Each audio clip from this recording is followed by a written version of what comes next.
Hi, this video is going to take a look at the pigeon stretch. Primarily a yoga pose, but it's been adopted by lots of different modalities because it's such a useful pose for getting into both hips in different ways and stretching through all kinds of different structures, through your glutes, through your hip flexors, mobilizing the hip joint itself, and even getting a good stretch through the abdominal region as well.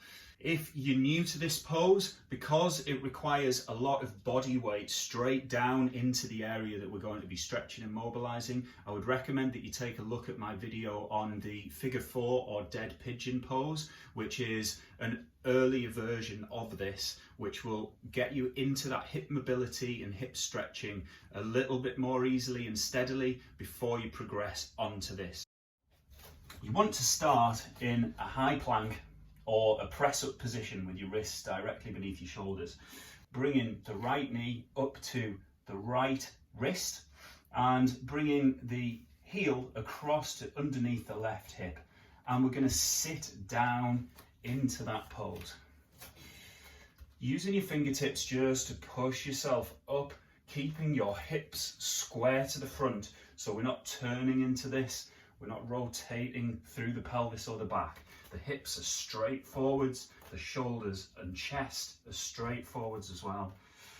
Just with fingertips, just extending through the spine. Take a deep breath in, and as you exhale, just dropping into that. Making sure, just taking a glance behind you to check that your back leg is straight out and your foot is untucked at the back. So we don't want this leg to be bent or round or to be flat, opening up this hip. Straight out, drawing a straight line from your shoulder, through your glute, through your leg and back.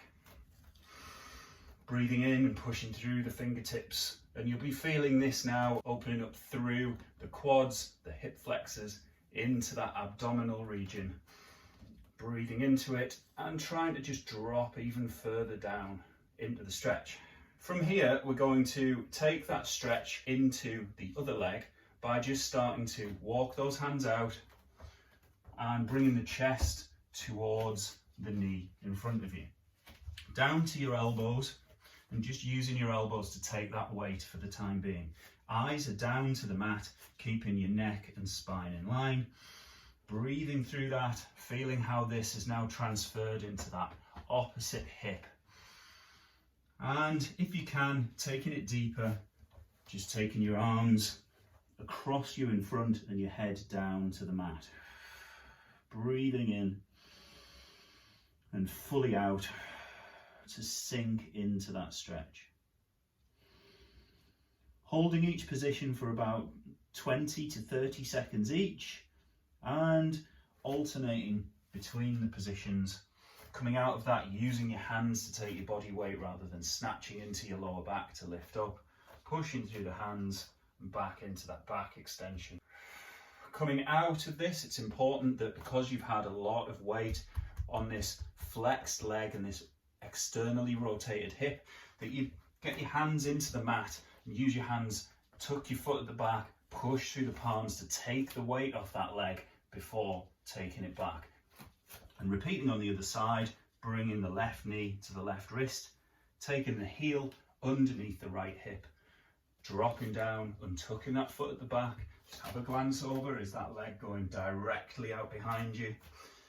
Keeping your hips square to the front, chest and shoulders square to the front, and just dropping down, creeping that back foot backwards to open up that hip.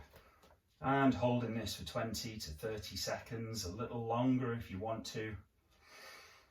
We're then going to walk the hands out, using the hands and the arms to take that body weight down rather than through the back.